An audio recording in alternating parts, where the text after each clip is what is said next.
Cukup begitu 3 juta. Berarti kan Assalamualaikum warahmatullahi wabarakatuh. Waalaikumsalam warahmatullahi Terima wabarakatuh. kasih Bapak-bapak beserta Ibu yang kami hormati. ini panik. Kita pada kesempatan ini sebelum kita memasuki materi ajar berkaitan dengan IHT, maka akan lebih baiknya kita mulai terlebih dahulu dengan berdoa. Pada kesempatan ini kami mohon kesediaannya kepada Bapak Eka Nurapian untuk memimpin doa, semoga kegiatan kita bisa berjalan dengan lancar. Kepada Bapak Nurapian kami persilakan dengan segala hormat. Monggo Pak. Terima kasih. Assalamualaikum warahmatullahi wabarakatuh. Waalaikumsalam warahmatullahi wabarakatuh. Bapak-bapak yang kami hormati, sebelum kita memulai kegiatan kita pada hari ini, marilah kita berdoa sesuai dengan agama dan kepercayaan masing-masing. Mudah-mudahan dengan doa kita di awal kegiatan ini, nantinya kegiatan kita akan berjalan lancar dan tentunya insya Allah mendapatkan berkah dari apa yang kita lakukan pada hari ini. Berdoa mulai. Selesai. Terima kasih. Assalamualaikum warahmatullahi wabarakatuh. Terima kasih kepada Pak Eka atas doanya, semoga semuanya diijabah oleh Allah sehingga kegiatan kita pada hari semuanya berjalan lancar dan kita mendapatkan pemahaman yang maksimal. Baiklah Bapak Ibu peserta IHT yang kami hormati, pada hari ini sebagaimana yang telah kita sepakati bersama, kita akan screenshot dulu berkaitan dengan materi kita, yaitu tentang capaian pembelajaran. Nah, gimana Bapak-Bapak? Apakah sudah tergambar di layar Bapak-Bapak semuanya? Sudah Bapak-Bapak? Sudah Pak. Sudah Pak. Berkaitan dengan capaian pembelajaran, sebelum kita teruskan, perlu kami sampaikan rencana kegiatan in-house training. Saya sampaikan dulu bahwa sebagai identitas saya, selaku Kepala Sekolah di SD Negeri 009 Bukit Sarintan Jaya, alamat Jalan Pendidikan nomor 02-009 Bukit Sarintan Jaya, nomor HP 085263885089, berkaitan dengan tujuan pada hari ini diharapkan peserta mengidentifikasi secara nasional tujuan elemen capaian pembelajaran yang diampu. Yang output yang kita harapkan menjelaskan konsep capaian pembelajaran, kemudian memahami tentang bagaimana penyusunan alur pembelajaran.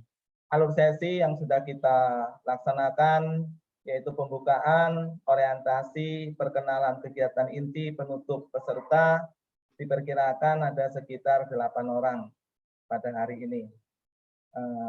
Bapak Ibu yang kami hormati, kegiatan kita, durasi kita 15 menit, topik kita capaian pembelajaran, tujuan, peserta mengidentifikasi secara nasional tujuan dan elemen capaian pembelajaran, output menjelaskan konsep capaian, langkah-langkah kegiatan di awal pembukaan yang sudah kita laksanakan. Topik yang kedua, penjelasan dalam penyusunan perangkat, tujuan memahami konsep capaian pembelajaran, memiliki pemahaman tentang suatu konsep ajar. Peserta mendengarkan paparan berkaitan dengan konsep pencapaian pembelajaran. Topik yang ketiga, konsep alur tujuan pembelajaran, diharapkan siswa atau peserta memahami tentang bagaimana penyusunan alur pembelajaran. Output yang kita harapkan memiliki pemahaman yang lebih mendalam tentang penyusunan alur pembelajaran.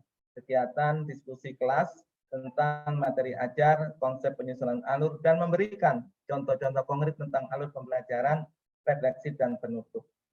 Baiklah Bapak Ibu yang kami hormati, kita masuk ke alur tujuan pembelajaran. Bapak Ibu, adapun berkaitan dengan agenda tujuan pembelajaran, agenda sesi, di sini kita akan bahas beberapa konsep-konsep yang perlu mungkin kita sikapi bersama, konsep alur tujuan pembelajaran, konsep tujuan pembelajaran, prinsip penyusunan alur tujuan pembelajaran, dan prosedur penyusunan alur pembelajaran. Baiklah Bapak Ibu yang kami hormati, secara umum ada 2 langkah besar dalam penyusunan perangkat ajar. Satu capaian, ya tujuan yang dua langkah besar, satu capaian pembelajaran dan dua tujuan pembelajaran. Capaian pembelajaran ini dapat kita kelompokkan menjadi dua, satu penyusunan alur tujuan pembelajaran, dua pengembangan modul ajar. Bapak Ibu, alur pembelajaran adalah suatu rangkaian tujuan pembelajaran yang disusun menurut urutan pembelajaran sejak awal hingga akhir di setiap fasenya. Secara linier, bagaimana urutan kegiatan pembelajaran yang dilakukan dari hari ke hari. Kemudian pengembangan modul ajar itu termasuk di dalamnya seperti RPP, namun dilengkapi dengan berbagai pembelajaran lembar aktivitas siswa dan asesmen untuk mengecek apakah tujuan pembelajaran yang dicapai oleh siswa. Kemudian termasuk di dalamnya adalah perangkat ajar yang diharapkan membantu guru mengajar menggunakan metode yang diferensial. Nah, Bapak Ibu, peserta IHT yang saya hormati, dalam hal ini istilah-istilah tentang capaian pembelajaran, alur pembelajaran, dan tujuan pembelajaran sudah sama-sama kita ketahui bersama. Nah, pada kesempatan ini kami mohon bantuan ini dari Bapak-Bapak, kira-kira siapa yang bisa memberikan sedikit gambaran tentang capaian pembelajaran berdasarkan konsep yang Bapak pahami lah, termasuk alur dan pembelajaran maupun tujuan pembelajaran. Siapa di antara Bapak-Bapak yang bisa bantu saya berkaitan dengan ini? Monggo, Pak Eka, Pak Suparna, ataupun Pak Indra. Dipersilakan. Gambaran sekilas, kira-kira seperti apa menurut Bapak? Gimana Pak Eka?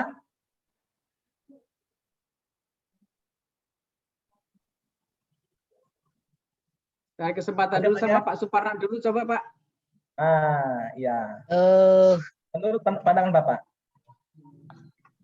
di situ yang dituntut adalah pengertian dan istilah capaian pembelajaran, alur pembelajaran, dan tujuan pembelajaran.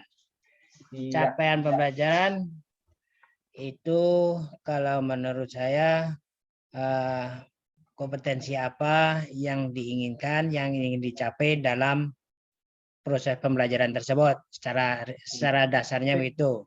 Kalau tujuan pembelajaran itu adalah akhir atau tujuan yang dicapai di akhir pembelajaran, yang dikehendaki di akhir pembelajaran. Kalau alur pembelajaran itu adalah bentuk apa ini? Fase-fase atau langkah-langkah dalam pelaksanaan pembelajaran, itu sebagai kata dasarnya aja. Itu coba. Super sekali. Terima kasih menambahkan. Pak Suparna. Mungkin ada yang mau menambahkan, Pak Indra. Monggo Ya, Pak Indra. ya. Nah, silakan Pak Ya, Indra. kalau menurut pandangan saya, capaian pembelajaran itu adalah hasil yang ingin kita capai dari proses suatu pembelajaran, proses pembelajaran. Sedangkan alur pembelajaran adalah langkah-langkahnya, tahap-tahapnya, step by step-nya. Runutnya bagaimana dari awal sampai akhir pembelajarannya. Kalau tujuannya itu adalah finalisasi tujuan pembelajaran ini, hasil akhir sekali gitu. Terima kasih Pak Pur. Terima kasih pandangan Pak Suparna dan Pak Indra, betul-betul super. Baiklah, kita akan kupas secara rinci Bapak Ibu berkaitan dengan capaian dan alur pembelajaran. Bapak Ibu, capaian pembelajaran adalah kompetensi yang diharapkan dapat dicapai oleh siswa di akhir fase. Capaian pembelajaran ini terdiri dari 6 fase A sampai F atau tahapan yang meliputi seluruh jenjang pendidikan dasar menengah, SD, SMP, dan SMA. Fase tersebut adalah fase A dari kelas 1-2, fase B kelas 3-4, fase C kelas 5-6, fase D kelas 7 sampai kelas 9, fase E kelas 10, dan fase F kelas 11 sampai dengan kelas 12. Alur pembelajaran adalah rangkaian tujuan pembelajaran yang tersusun secara sistematis dan logis di dalam fase secara utuh dan menurut urutan pembelajaran sejak awal akhir suatu fase. Alur ini disusun secara linier sebagai urutan kegiatan pembelajaran yang dilakukan dari hari ke hari. Bapak Ibu yang kami hormati, di dalam hal ini alur pembelajaran disusun untuk rangkaian sebuah tujuan pembelajaran sejak awal hingga akhir fase dari suatu capaian pembelajaran. Alur ini menjadi panduan bagi guru dan siswa untuk mencapai capaian pembelajaran di akhir fase tersebut.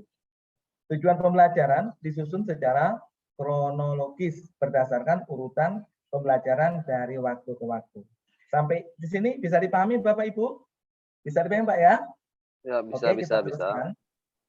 Penyusunan alur dan tujuan pembelajaran, guru berhak untuk menyusun alur pembelajaran masing-masing yang terdiri dari rangkaian tujuan pembelajaran. Nah, jadi digambarkan seperti ini. Sebuah konsep alur pembelajaran itu dicapai ya dari fase A, ini yang kita sampaikan ke fase A itu dimulai dari kelas 1 yang meliputi dari capaian tadi alurnya dari tujuan pembelajaran 1.1, 1.2, 1.3, dan 1.4. Capaian di akhir adalah pada fase berakhir di kelas 2. Tujuan pembelajaran 2.1, 2.2, dan 2.3.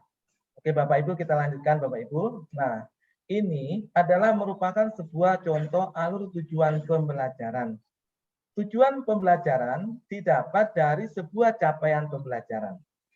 Capaian pembelajaran ini sudah disusun sedemikian rupa oleh pemerintah, tinggal kita sebagai guru nanti bertugas bagaimana mengembangkan capaian pembelajaran ini menjadi sebuah tujuan pembelajaran dari satu titik ke titik-titik yang lain yang disesuaikan dengan konsep ajar kita. Sepertinya kita ini misalnya bidang studi bahasa Indonesia. Pelajar dalam capaian di sini pelajar memahami ide pokok dan ide-ide yang diperinci. Kemudian dikembangkan dalam beberapa tujuan pembelajaran. Kemudian pelajar menemukan ide pokok dan ide diperinci secara menjelaskan kembali dengan bahasanya sendiri. Kemudian 10.2, pelajar mengidentifikasi dan menjelaskan arti kata, jarang, dan sebagainya dengan kata-kata baru dalam bacaan serta menggunakan kata-kata tersebut dalam konteks yang dikenali. Nah, sejauh ini sebelum kita akhiri, Bapak Ibu, adakah di antaranya yang ingin bertanya ataupun yang belum memahami berkaitan dengan materi yang kami sampaikan pada kesempatan ini? Kami persilakan dengan segala hormat. Ada Bapak Ibu yang untuk memberikan pandangan, masukan, gambaran, dan sebagainya.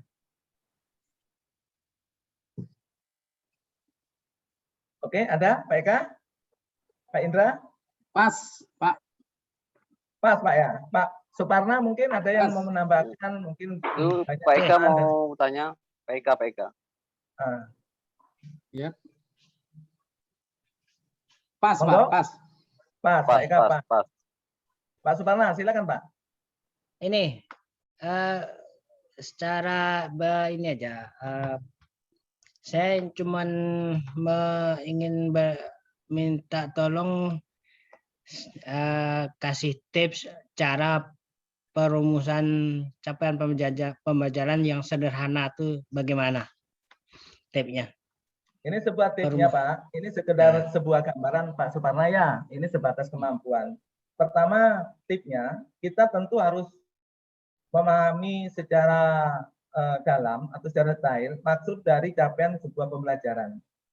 Kita baca di sini kan memuat berbagai ide-ide pokok dan kemudian ide-ide yang ada dalam capaian pembelajaran tadi, apa yang dimasukkan di sana, kemudian dari yang diinginkan dalam sebuah capaian pembelajaran itu, kita melihat materi yang ada, kemudian kita sesuaikan dengan modul ajar kita yang telah kita susun. Yang di dalamnya kan ada perangkat ajarnya, ada narasinya, kemudian ada juga berkaitan dengan uraiannya kan gitu. Kita ambil bahasa yang lebih mudah dan akurat. Ini adalah sebuah contoh yang bahasanya ini udah luar biasa. Artinya kita sesuaikan dengan kemampuan ajar kita sehingga pada saat kita menyampaikan itu lebih mudah untuk terjangkaunya. Kira-kira seperti itu Pak Suparna. Bisa Pak ya? Oke. Mengingat waktu mungkin yang sangat terbatas, kayaknya materi ajar kita pada kesempatan ini mungkin hanya sebatas ini. Bapak Ibu, kami terima kasih atas sumbangsinya atas pandangan tanggapannya, perhatiannya, dan segala sesuatunya. Saya yakin dan percaya Yang Maha Kuasa akan senantiasa memberikan kemurahan kepada kita, terutama tingkat pemahaman kita, ke depannya kita bisa lebih maksimal lagi. Sekian, sampai jumpa pada materi yang selanjutnya. Oke, Bapak Ibu, demikianlah yang dapat kami sampaikan pada kesempatan ini. Oke, Pak Suparna, bisa di-oke?